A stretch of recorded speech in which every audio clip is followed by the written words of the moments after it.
Hi, this is Ajit Sukla. We are going to discuss about the chapter of carbides compound. So in this unit, we are studying with characteristic of carbon, covalent bond and allotrope of carbon. That is. So first of all, सबसे पहले बात करेंगे characteristic of carbon की. देखिए carbon क्या है? Carbon के million of compound है और ये मिलियन ऑफ कंपाउंड कैसे बने हैं? ये मिलियन ऑफ कंपाउंड बने हैं कि कार्बन एटम एक ऐसा एटम है जो अधिकतर एलिमेंट से शेयर कर लेता है अपने electron.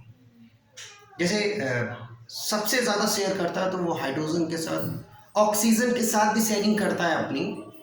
Carbon, hydrogen, oxygen, nitrogen, chlorine, bromine, iodine, बहुत सारे मिलियन ऑफ कंपाउंड के बनने का रीज़न है कि कार्बन जो शेयरिंग है वो लगातार करता जाता है. इसीलिए कार्बन के कंपाउंड को स्टडी करने के लिए आपके पास एक नई ब्रांच है organic chemistry. Organic chemistry science की एक ऐसी ब्रांच है जिसमें सिर्फ और सिर्फ कार्बन से रिलेटेड कंपाउंड को स्टडी करेंगे.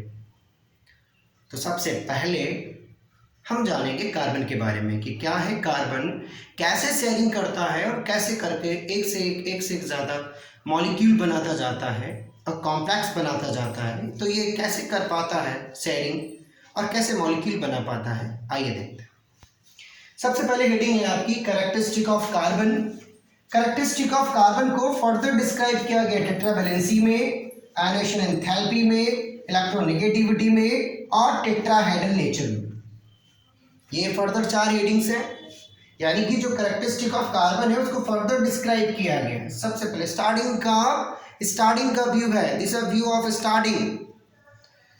सो सबसे पहले बात करेंगे टेट्रावैलेंसी की. क्या है टेट्रावैलेंसी? यानी कार्बन का जो एटॉमिक नंबर है वो है 6 एटॉमिक नंबर है कार्बन का. कार्बन क्या करता है अपने एटॉमिक नंबर की वजह से, जब उसके एटॉमिक नंबर को उसके आयनों में डिसोसिएट किया जाता है, यानी दैट मींस इलेक्ट्रॉनिक कन्फिगरेशन किया जाता है 2,4, यानी उसके आउटर सेल में, कार्बन के आउटर सेल में कितने इलेक्ट्रॉन है बता? 4. कितने इलेक्ट्रॉन है? 4. कार्बन के आउटर सेल में 4 इलेक्ट्रॉन की वजह से कार्बन एक प्रॉपर्टी पॉसेस करता है टेट्रावैलेंसी. टेट्रा का मतलब है, जो टेट्रा वर्ड है उसका मतलब है 4 और वैलेंसी क्या है, जो उसमें आयन लोकेटेड है वो, यानी प्लस का 4 हम कह सकते हैं. ये जो नंबर है यही नंबर ऑफ इलेक्ट्रॉन है जो शेयरिंग करेगा कार्बन में और एक प्रॉपर्टी बना लेगा और एक कंपाउंड बना लेगा. एक एलिमेंट से धीरे धीरे मर्ज होकर मिलियन ऑफ कंपाउंड फॉर्म हो जाएंगे सिर्फ और सिर्फ शेयरिंग की वजह से. देखिए अगर इसके इलेक्ट्रॉनिक कन्फिगरेशन की बात करें तो अगर आप इसको डिस्क्राइब करोगे तो 1s2, 2s2 और 2px1 और 2py1. अभी अब समझ में आएगा कि 2px 2py1 क्या है. देखिए ये है जो s और p लिखा हुआ है ना, ये सब सेल है. ये क्या है? सब सेल है. कार्बन के इलेक्ट्रॉन को डिस्ट्रीब्यूट किया गया है सब सेल में. और जो नंबर लिखा है 1, 2 और 2, यहाँ पर 2 लिखा हुआ है, तो जो 1 और 2 है ये है आपका सेल. क्या है? ये आपका सेल. यानी हम इस पूरे कन्फिगरेशन को बोलेंगे इलेक्ट्रॉनिक कन्फिगरेशन, जिसको हमने डिस्क्राइब किया 2,4 में, यानी 2,4 और ये पूरा कहलाएगा इलेक्ट्रॉनिक कन्फिगरेशन. ठीक है, this is view of electronic configuration, you can do it. So tetravalency process क्यों करता है कि इसके आउटर सेल में 4 इलेक्ट्रॉन है. कार्बन के आउटर सेल में 4 इलेक्ट्रॉन की वजह से कार्बन एक प्रॉपर्टी प्रोसेस करता है और उस प्रॉपर्टी को टेट्रावैलेंसी के नाम से जानते हैं. ओके, दूसरी बात करें आयनेशन एंथैल्पी की. देखिए कार्बन क्या करता है, सिर्फ देखिए ना तो कार्बन इलेक्ट्रॉन गेन कर सकता है, ना ही वो इलेक्ट्रॉन लॉस कर सकता है, यानी सिर्फ और सिर्फ इलेक्ट्रॉन को शेयर कर सकता है. कार्बन एक ऐसा एलिमेंट है कि उसकी आयनेशन एंथैल्पी 1086.4 किलो जूल पर मोल होती है. बात समझिए, 1086.4 86.4 किलोजूल पर मोल होती है। यानी इतनी ज़्यादा आयोनाइजेशन एंथैल्पी है कि ना तो ये अपना इलेक्ट्रॉन गेन कर पाता, ना तो ये किसी से इलेक्ट्रॉन ले पाता है और ना ही लॉस कर पाता है। उस कंडीशन में कार्बन सिर्फ और सिर्फ इलेक्ट्रॉन शेयर कर पाता है। समझिएगा जरा ध्यान से, कार्बन इलेक्ट्रॉन शेयर कर रहा है, क्यों? क्योंकि उसकी आयोनाइजेशन एंथैल्पी 1086.4 किलोजूल पर मोल है। किसके साथ शेयर करेगा?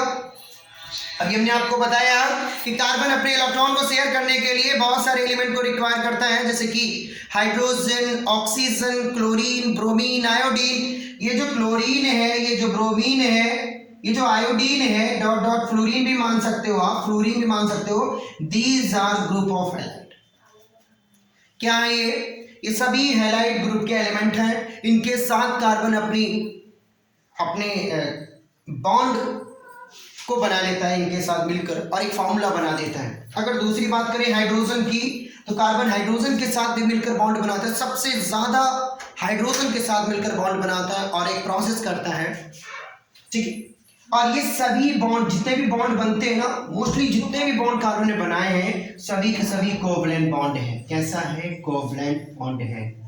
अगर कोई पूछे बताओ कार्बन इलेक्ट्रॉन को लॉस क्यों नहीं कर पाता, कार्बन इलेक्ट्रॉन को गेन क्यों नहीं कर पाता, तो आपका आंसर सिर्फ ये होना चाहिए कि कार्बन के पास क्या है? आयोनाइजेशन एंथैल्पी है, और इतनी ज्यादा आयोनाइजेशन एंथैल्पी है कि ना तो इलेक्ट्रॉन गेन कर पा रहा है ना ही इलेक्ट्रॉन लॉस कर पा रहा है। अगली हेडिंग आती है इलेक्ट्रोनेगेटिविटी। कार्बन की जो इलेक्ट्रोनेगेटिविटी है वो इलेक्ट्रोनेगेटिविटी कार्बन की है। देखिए ध्यान से, कार्बन की इलेक्ट्रोनेगेटिविटी कितनी है? कार्बन की इलेक्ट्रोनेगेटिविटी 2.5 इलेक्ट्रोनेगेटिविटी है कार्बन की। और ये कार्बन क्या करता है? कार्बन क्या करता है? शेयरिंग कर लेता है। किससे? मतलब शेयर कर लेता है अपने इलेक्ट्रॉन, हाइड्रोजन से शेयर कर लेता है, क्योंकि हाइड्रोजन की इलेक्ट्रोनेगेटिविटी 2.1 होती है। अब 2.5 शेयर कर रहा है 2.1 के साथ में, 2.5 इलेक्ट्रोनेगेटिविटी का कार्बन 2.1 इलेक्ट्रोनेगेटिविटी के हाइड्रोजन से शेयर कर रहा है अपने इलेक्ट्रॉन और बना रहा है एक मॉलिक्यूल और बना रहा है एक कंपाउंड। और ये मॉलिक्यूल और ये कंपाउंड जब आपस में बन जाते हैं तो इनके बीच में कोवलेंट बॉन्ड स्थित होता है। कौन सा बॉन्ड? अगर कार्बन और हाइड्रोजन की बात करें तो ये जो बॉन्ड आएगा बीच में, जिसकी वजह से कार्बन अपना इलेक्ट्रॉन शेयर करता है, और ये बॉन्ड ही कहलाता है कोवलेंट बॉन्ड। कौन सा bond? Covalent bond. Covalent bond कहलाता है, ठीक है। अब बात करें टेट्राहेड्रल नेचर की। देखिए कार्बन क्या कर रहा है? कार्बन के पास 4 इलेक्ट्रॉन है आउटर सेल में। देखिए जितना भी डेटा है कार्बन का, वो सारा का सारा डेटा प्रोसेस करता है कार्बन के एटॉमिक नंबर से रिलेटेड है। एटॉमिक नंबर की सारी स्टोरी है। तो कार्बन का लास्ट हेडिंग आती है tetrahedral nature. Characteristic of carbon compound की सबसे last heading tetrahedral of nature. Tetrahedral nature में आप क्या जानोगे कि कार्बन के आउटर सेल में जो 4 इलेक्ट्रॉन है, जिसकी वजह से कार्बन एक प्रॉपर्टी प्रोसेस करता है टेट्राहेड्रल नेचर की। जी हाँ, कार्बन एक प्रॉपर्टी पास करता है टेट्राहेड्रल नेचर की। और ये जो टेट्राहेड्रल है, ये ज्योमेट्री है कि कार्बन से रिलेटेड जितने भी कंपाउंड होंगे मोस्टली उनकी ज्योमेट्री ये होगी टेट्राहेड्रल नेचर। जैसे कि सबसे पहले कार्बन, देखिए अगर बात करें ज्योमेट्री की तो कार्बन टेट्राहेड्रल नेचर भी रख पाता है, लीनियर नेचर भी रख पाता है। क्यों? क्योंकि कार्बन शेयर करता है सिर्फ और सिर्फ इलेक्ट्रॉन। तो जब वो 4 एटम से इलेक्ट्रॉन शेयर करता है ना, तब टेट्राहेड्रल प्रॉपर्टी बनाता है। जब वो 3 एटम से इलेक्ट्रॉन शेयर करता है ना, तो ट्राइगोनल प्रॉपर्टी बनाता है। जब वो 2 एटम से अपने इलेक्ट्रॉन शेयर करता है ना, तब वो बनाता है, बताइए, लीनियर प्रॉपर्टी बनाता है। यानी कि हम इसको डिस्ट्रीब्यूट करें तो हमें अभी जानना है सिर्फ टेट्राहेड्रल नेचर के बारे में, जो कि हम जानेंगे कि कार्बन के आउटर सेल में 4 इलेक्ट्रॉन है। 4 इलेक्ट्रॉन की वजह से कार्बन एक प्रॉपर्टी प्रोसेस कर रहा है, जिसे टेट्राहेड्रल नेचर कहेंगे। अगला वीडियो जो हम आपको प्रोवाइड कराएंगे, उस वीडियो में आपका दूसरा टॉपिक यानी दैट इज का कोवलेंट बॉन्ड होगा। तो वेट करिए, जो दूसरा वीडियो आएगा वो कोवलेंट बॉन्ड पर होगा। चलिए। धन्यवाद।